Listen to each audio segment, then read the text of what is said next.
+1 humanities എടുത്തൊരു വിദ്യാർത്ഥിയാണ് നിങ്ങളെങ്കിൽ അവസാനം വരെ കാണുന്ന ഒരു വീഡിയോ ആണ്. നിങ്ങൾ +1 ഹ്യൂമാനിറ്റീസ് അഡ്മിഷൻ കിട്ടിയോ ഇല്ലയോ എന്നുള്ള കാര്യം കൂടി നിങ്ങൾ എന്ത് ചെയ്യുക, കമൻറ്റ് ബോക്സ് ടൈപ്പ് ചെയ്യുക. ഏത് സ്കൂളാണ് നിങ്ങൾക്ക് അലോട്ട്മെൻറ്റ് കിട്ടിയോ എന്നുള്ള കാര്യം കൂടി നിങ്ങൾ കമൻറ്റ് ബോക്സ് ടൈപ്പ് ചെയ്യുക. +1 റിലേറ്റഡ് അപ്ഡേറ്റ്സിനായിട്ട് നമ്മുടെ ചാനൽ ഒന്ന് സബ്സ്ക്രൈബ് ചെയ്ത് വെച്ചോ. സോ ഇത് ഓൾറെഡി ഞാൻ പല വീഡിയോയിലും പറഞ്ഞ കാര്യമാണ്. ഇപ്പോഴും പലരും സംശയമായിട്ട് ചോദിക്കുന്നുണ്ട്, എത്ര വിഷയങ്ങളാണ് +1 ഹ്യൂമാനിറ്റീസ് പഠിക്കാനുള്ളത്? 6 വിഷയങ്ങളാണ് +1 ഹ്യൂമാനിറ്റീസിൽ എന്ത് ചെയ്യാനുള്ളത്, പഠിക്കാനുള്ളത്. അതാണ് ഒന്നാമത്തെ കാര്യം. 6 വിഷയങ്ങളിൽ ഒരു ഇംഗ്ലീഷും ലാംഗ്വേജും ഉണ്ട്. ഇംഗ്ലീഷിൻ്റെയും ലാംഗ്വേജിൻ്റെ ടെക്സ്റ്റ് ബുക്ക് ഈ വർഷം എന്ത് ചെയ്യുന്നുണ്ട്, മാറുന്നുണ്ട്. പിന്നെ ഹ്യൂമാനിറ്റീസിൽ ഓപ്ഷൻ സബ്ജക്റ്റ് ആയിട്ട് വരുന്ന സ്റ്റാറ്റിയുടെ ടെക്സ്റ്റ് ബുക്ക് എന്ത് ചെയ്യുന്നുണ്ട്, ഇത്തവണ മാറുന്നുണ്ട്. അപ്പോൾ ശ്രദ്ധിക്കണേ, പലരും ചോദിക്കുന്നുണ്ട് എല്ലാ ടെക്സ്റ്റ് ബുക്കും മാറുന്നുണ്ടോ എന്ന്. എല്ലാ ടെക്സ്റ്റ് ബുക്കും മാറുന്നില്ല. ഇംഗ്ലീഷ്, ലാംഗ്വേജ്, സ്റ്റാറ്റി ഇതിൻ്റെ ടെക്സ്റ്റ് ബുക്കാണ് എജ്യൂപോർട്ട് കൊടുക്കുന്ന സബ്ജക്റ്റുകളിൽ മാറുന്നത്. ബാക്കി history, politics, economics, sociology, geography ഈ ടെക്സ്റ്റ് ബുക്കുകളൊന്നും മാറുന്നില്ല. കഴിഞ്ഞ വർഷത്തെ അതേ ടെക്സ്റ്റ് ബുക്കാണ്. ഇനി ശ്രദ്ധിക്കണം, 30% മിനിമം മാർക്ക് നിങ്ങൾ നിങ്ങളുടെ റിട്ടേൺ എക്സാമിൽ എഴുതിയെടുത്താൽ മാത്രമേ നിങ്ങൾക്ക് പാസ്സാൻ പറ്റുള്ളൂ.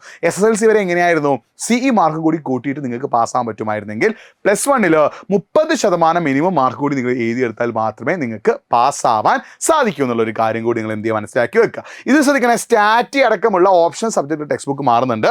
ഇംഗ്ലീഷ് ആൻഡ് ലാംഗ്വേജ് മാറുന്നുണ്ട്. എന്നാൽ മാറാത്ത സബ്ജക്റ്റ് ഏതൊക്കെയാണ്? ഹിസ്റ്ററിയുടെ ടെക്സ്റ്റ് ബുക്ക് മാറുന്നില്ല, പൊളിറ്റിക്സിൻ്റെ ടെക്സ്റ്റ് ബുക്ക് മാറുന്നില്ല, എക്കണോമിക്സിൻ്റെ ടെക്സ്റ്റ് ബുക്ക് മാറുന്നില്ല, സോഷ്യോളജിയുടെ ടെക്സ്റ്റ് ബുക്ക് മാറുന്നില്ല, ജിയോഗ്രഫിയുടെ ടെക്സ്റ്റ് ബുക്ക് മാറുന്നില്ല. ഇനി നമ്മൾ ഈ ഒരു 2 വർഷത്തെ +1 അല്ലെങ്കിൽ +2 ഹ്യൂമാനിറ്റീസിൻ്റെ വിന്നിംഗ് പേഴ്സൻറ്റേജ് നോക്കുകയാണെങ്കിൽ ഈ വർഷം 66%, കഴിഞ്ഞ വർഷം 69% വിജയ ശതമാനം. ഈ വിജയ ശതമാനം ഇത്രയും കുറയാനുള്ള കാരണങ്ങൾ 4 ഒന്ന്, എക്സാം സമയത്ത് മാത്രമേ പഠിക്കുന്നുള്ളൂ അല്ലേ. +1 കുട്ടികൾ ഭയങ്കര ഉഴപ്പായി. കാരണം നിങ്ങൾ സ്കൂൾ സ്റ്റാർട്ട് ചെയ്യപ്പോഴാണ്, ജൂലൈയിലാണ്. പിന്നെ ഓഗസ്റ്റിൽ ഓണം എക്സാം നിങ്ങൾക്ക് ഉണ്ടാവില്ല. ഡിസംബറിൽ ക്രിസ്മസ് എക്സാമാണ് നിങ്ങൾ ഫേസ് ചെയ്യാൻ പോകുന്ന ഫസ്റ്റത്തെ എക്സാം. പക്ഷെ അപ്പോൾ ഇന്ന് കുട്ടികൾ എന്ത് ചെയ്യുന്നില്ല, പ്രോപ്പറായിട്ട് പഠിക്കുന്നില്ല. അപ്പോൾ എക്സാം സമയത്ത് മാത്രം പഠിക്കുന്നു, കൃത്യമായിട്ട് കുട്ടികൾ പഠിക്കുന്നില്ല എന്നുള്ളത് എന്താണ്, ഒരു പ്രശ്നമാണ്. പഠിക്കുന്നില്ല എന്ന് മാത്രമല്ല, പഠിക്കുന്ന കാര്യങ്ങൾ റിവൈസ് ചെയ്യുന്നില്ല. എക്സാം സമയത്ത് പഠിക്കുന്നുണ്ടെങ്കിലും പഠിക്കുന്ന കാര്യങ്ങൾ പ്രോപ്പറായിട്ട് റിവൈസ് ചെയ്യുന്നില്ല എന്നുള്ളതും എന്താണ്, ഒരു പ്രശ്നമാണ്. അത് മാത്രമല്ല, SSLCയെ പോലെ വളരെ സില്ലി ആക്കിയിട്ട് പല കുട്ടികളും +1 കാണുന്നു. SSLCയേക്കാൾ 3 ഇരട്ടി നിങ്ങൾക്ക് +1 പഠിക്കാനുണ്ട് കേട്ടോ. ഞാൻ സീരിയസ് ആയിട്ട് പറയുകയാണ്, SSLCയേക്കാൾ 3 ഇരട്ടി നിങ്ങൾക്ക് എവിടെ പഠിക്കാനുണ്ട്, +1 പഠിക്കാനുണ്ട്. അപ്പോൾ +1 SSLCയേക്കാൾ 3 ഇരട്ടി പഠിക്കാനുള്ളത് കൊണ്ട് തന്നെ SSLCയെ പോലെ വളരെ സിമ്പിളായിട്ട് നിങ്ങൾ +1 കാണരുത്. കൃത്യമായ പ്ലാനിങ്ങോട് കൂടി പഠിക്കുകയും റിവൈസ് ചെയ്യുകയും ചെയ്താൽ മാത്രമേ നിങ്ങൾക്ക് ബെസ്റ്റ് മാർക്ക് നേടാൻ പറ്റൂ. പക്ഷെ ഇതിനേക്കാൾ വലിയ പ്രശ്നം മടിയാണ്. കുറച്ച് പഠിക്കുമ്പോൾ കുട്ടികൾ മതി, നാളെയാക്കാം, അല്ലെങ്കിൽ ഇൻസ്റ്റാഗ്രാമിൽ റീല് കാണാം, സ്നാപ്ചാറ്റിൽ സ്നാപ്പ് കാണാം എന്നൊക്കെ പറഞ്ഞിട്ട് വിലപ്പെട്ട സമയം നിങ്ങൾ നഷ്ടപ്പെടുത്തി കളയാം. മടി മാറ്റിവെച്ച്, ഡീവിയേഷൻസ് മാറ്റിവെച്ച് കൃത്യമായ പ്ലാനിങ്ങോട് കൂടി പഠിക്കുകയും റിവൈസ് ചെയ്യുകയും ചെയ്താൽ മാത്രമേ മക്കളെ നിങ്ങൾക്ക് മികച്ച മാർക്ക് നേടാൻ പറ്റുള്ളൂ.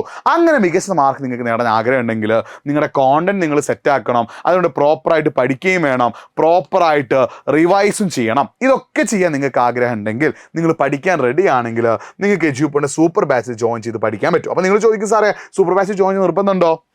നിങ്ങൾക്ക് സ്കൂളിൽ നല്ല ക്ലാസ്സുകൾ കിട്ടുന്നുണ്ടെങ്കിൽ, തോന്നുന്നുണ്ടെങ്കിൽ നിങ്ങൾക്ക് എന്ത് ചെയ്യാം, സ്കൂളിൽ ക്ലാസ് കേട്ട് മാത്രം പഠിക്കാം. പക്ഷേ നിങ്ങൾക്ക് സ്കൂളിൽ നല്ല ക്ലാസ് കിട്ടുന്നില്ല, നിങ്ങൾക്ക് ട്യൂഷന് പോകുന്നുണ്ട്, അവിടെയും നല്ല ക്ലാസ് കിട്ടുന്നില്ലെങ്കിൽ ഡെഫിനറ്റ് ആയിട്ട് നിങ്ങൾ ചൂസ് ചെയ്യുന്നത് എജ്യൂപോർട്ടാണ്. കേരളത്തിലെ ബെസ്റ്റ് ഹ്യൂമാനിറ്റീസ് ക്ലാസ് പ്രൊവൈഡ് ചെയ്യുന്ന എജ്യൂപോർട്ടാണ്. നിങ്ങൾക്ക് വേണ്ട റെക്കോർഡ് ക്ലാസ്, ലൈവ് ക്ലാസ്, നോട്ടുകൾ, ക്വസ്റ്റ്യൻസ്, എല്ലാ കാര്യങ്ങളും എജ്യൂപോർട്ട് എന്ത് ചെയ്യുന്നുണ്ട്, നിങ്ങൾക്ക് വേണ്ടി പ്രൊവൈഡ് ചെയ്യുന്നുണ്ട്. സോ എജ്യൂപോർട്ടിൻ്റെ സൂപ്പർ ബാച്ചിലേക്ക് ജോയിൻ ചെയ്യാനുള്ള ഫോം നമ്മൾ കമൻറ്റ് ബോക്സിൽ പിൻ ചെയ്ത് വെച്ചിട്ടുണ്ട്. അല്ലെങ്കിൽ nafi.eduport എന്ന എൻ്റെ ഇൻസ്റ്റാഗ്രാം പേജിലേക്ക് എന്ത് ചെയ്തൊന്ന് മെസ്സേജ് അയച്ചിട്ടോ. നിങ്ങൾക്ക് അടിപൊളിയായിട്ട് പഠിക്കാൻ ആഗ്രഹമുണ്ടെങ്കിൽ nafi.eduport എന്ന എൻ്റെ ഇൻസ്റ്റാഗ്രാം പേജിലേക്ക് ഒന്ന് മെസ്സേജ് അയച്ചോ. ഞാൻ പറഞ്ഞു തരാം എങ്ങനെയാണ് എജ്യൂപോർട്ടിൻ്റെ +1 സൂപ്പർ ബാച്ചിൽ ജോയിൻ ചെയ്യേണ്ടതെന്ന്. അപ്പോൾ നിങ്ങൾക്ക് സ്കൂൾ അടിപൊളി ക്ലാസ് ആണെങ്കിൽ നോ പ്രോബ്ലം, അത് ഫോളോ ചെയ്യാം. പക്ഷേ നിങ്ങൾക്ക് സ്കൂൾ അടിപൊളി ക്ലാസ് അല്ല, നിങ്ങൾ ട്യൂഷനും പോകുന്നില്ല, നിങ്ങൾക്ക് അടിപൊളി പഠിക്കാൻ ആഗ്രഹം ഉണ്ടെങ്കിൽ നിങ്ങൾക്ക് ഏറ്റവും ബെസ്റ്റ് സൊല്യൂഷൻ എജ്യൂപോർട്ടിൻ്റെ സൂപ്പർ ബാച്ചാണ്. ഒരിക്കലും നിങ്ങളുടെ അവസരങ്ങൾ നഷ്ടപ്പെടുത്തി കളയരുത്. ഗ്രാബ് ചെയ്യുക, ഉഷാറായിട്ട് പഠിക്കട്ടോ. സോ നിങ്ങൾ ഹ്യൂമാനിറ്റീസ് വിദ്യാർത്ഥിയാണെങ്കിൽ എല്ലാ കേരളത്തിൽ നിങ്ങൾക്ക് അറിയുന്ന ഹ്യൂമാനിറ്റീസ് വിദ്യാർത്ഥികൾക്കും ഈ ഒരു വീഡിയോ അയച്ചു കൊടുക്കുക. മറ്റൊരു വീഡിയോയുമായിട്ട് വീണ്ടും കാണാം. It's been Nafi signing off. By.